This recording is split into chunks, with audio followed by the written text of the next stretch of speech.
Hello, എല്ലാവരും കുറച്ച് സമയം ഇങ്ങോട്ടൊന്ന് ശ്രദ്ധിച്ചേ.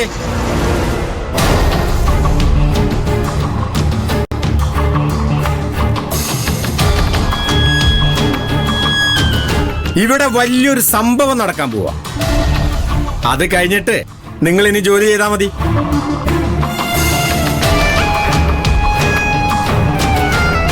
നീ എന്നെ അടിക്കുമ്പോ അവിടെ നിറയെ ആൾക്കാരുണ്ടായിരുന്നില്ലേ? അതുപോലെ ആ തെറ്റിനും നീ മാപ്പ് പറയുമ്പോ അത് കേൾക്കാനും കുറെ ആൾക്കാർ വേണ്ടേ? അതുകൊണ്ടാ ഇവിടെ വെച്ചാകാമെന്ന് ഞാൻ പറഞ്ഞു. അപ്പൊ തുടങ്ങല്ലേ?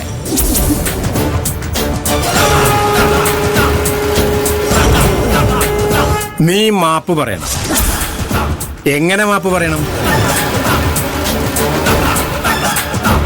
എന്റെ ഈ കാലിൽ വീണ് നീ മാപ്പ് പറയണം. കാലിൽ വീണ് കരഞ്ഞ് നീ മാപ്പ് പറയണം.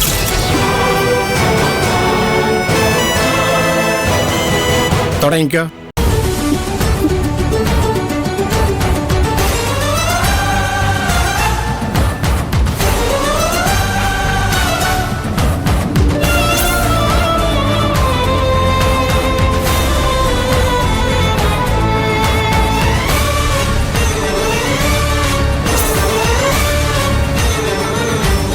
എന്താ ഒരു മടി? ഇവരുടെയൊക്കെ മുമ്പിൽ വെച്ചായതുകൊണ്ടാണോ?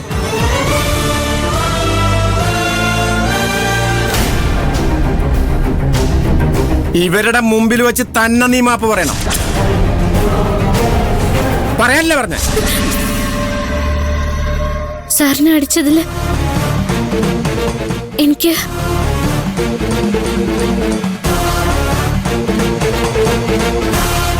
പറ. നിനക്ക് ഒരു കുറ്റബോധവും ഇല്ല.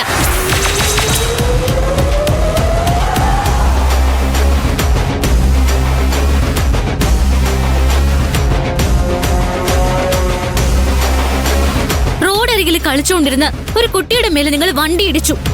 എന്നിട്ടൊരു ക്ഷമ പോലും പറയാൻ മനസ്സ് കാണിക്കാതെ നിങ്ങൾ അത് ന്യായീകരിക്കല്ലേ ചെയ്തത്? ന്യായീകരിക്കാൻ മാത്രല്ല, ആ കുട്ടിയുടെ അമ്മയുടെ മുഖത്ത് നോക്കി വായി തോന്നൊക്കെ പറയുകയും ചെയ്തു. അതാണ് തെറ്റ്. നിങ്ങൾ ചെയ്തതാ തെറ്റ്. തെറ്റ് ചെയ്ത് നിങ്ങളെ ഞാൻ അടിച്ചതില് ഒരു തെറ്റുമില്ല. അതിൽ എനിക്ക് ഒരു തരി കുറ്റബോധവും ഇല്ല.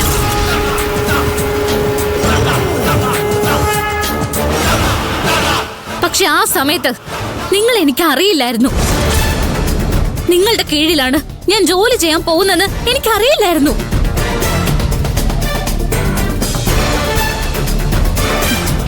അറിഞ്ഞിരുന്നെങ്കിലും ഞാൻ നിങ്ങളെ അടിക്കുമായിരുന്നു.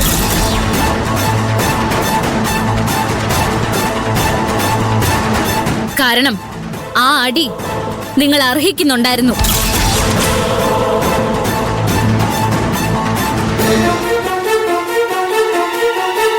തെറ്റ് ചെയ്ത നിങ്ങളാ. തെറ്റ് ചെയ്ത നിങ്ങൾക്കെതിരെ ഞാൻ പ്രതികരിക്കുകയാണ് ചെയ്തത്. അത് തെറ്റല്ല.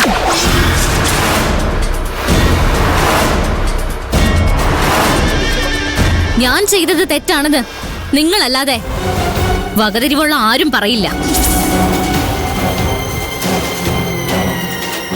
അതുകൊണ്ട് തന്നെ നിങ്ങളോട് മാപ്പ് പറയാൻ എനിക്ക് മനസ്സില്ല.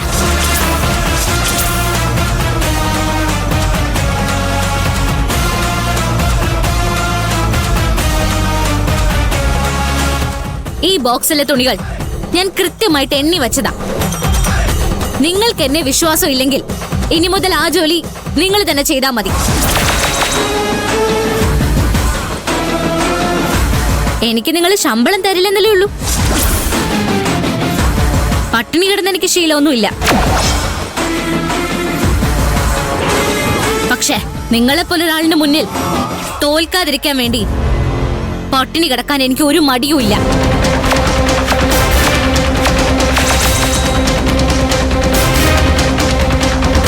നിങ്ങൾക്ക് എന്നെ വിരട്ടാൻ കഴിയും, പണിയെടുപ്പിക്കാനും കഴിയും, കണ്ണിച്ചോരല്ലാതെ ഉപദ്രവിക്കാനും കഴിയും. പക്ഷെ തോൽപ്പിക്കാൻ കഴിയില്ല.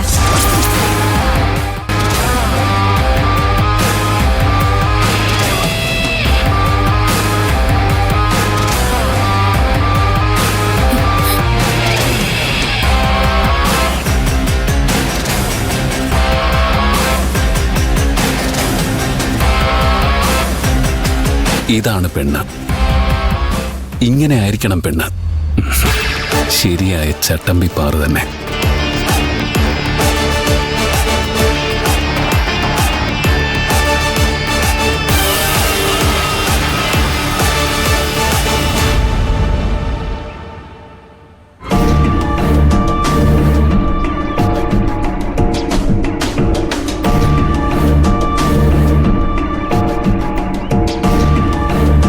പറഞ്ഞിട്ടുണ്ട്, ഇപ്പൊ വരും. ആ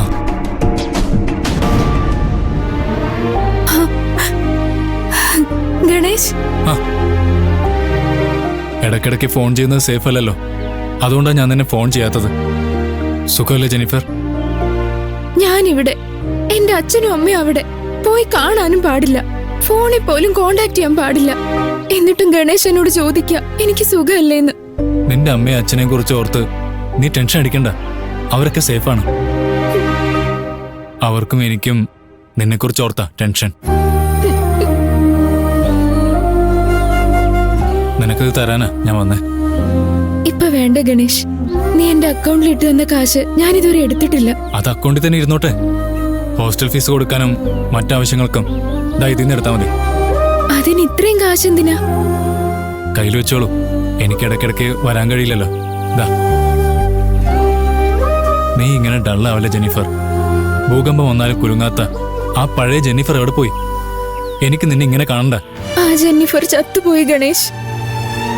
എനിക്കിനി പഴയതുപോലെ ആവാൻ കഴിയുമെന്ന് തോന്നുന്നില്ല. ഒന്നും ചെയ്യാതെ ഇവിടെ ഇങ്ങനെ ചടഞ്ഞുകൂടി ഇരിക്കുന്നതുകൊണ്ടാ നിനക്ക് ഈ നിരാശ.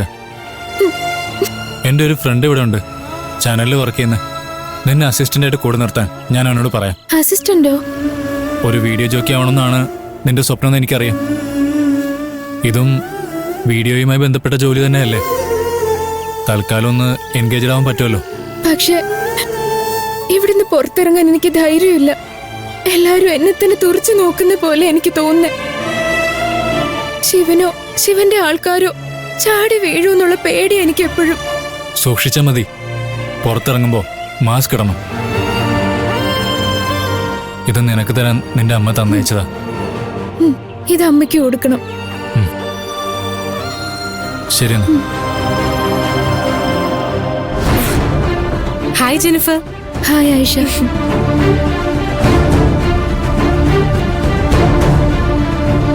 അതാരാ ജെനിഫർ?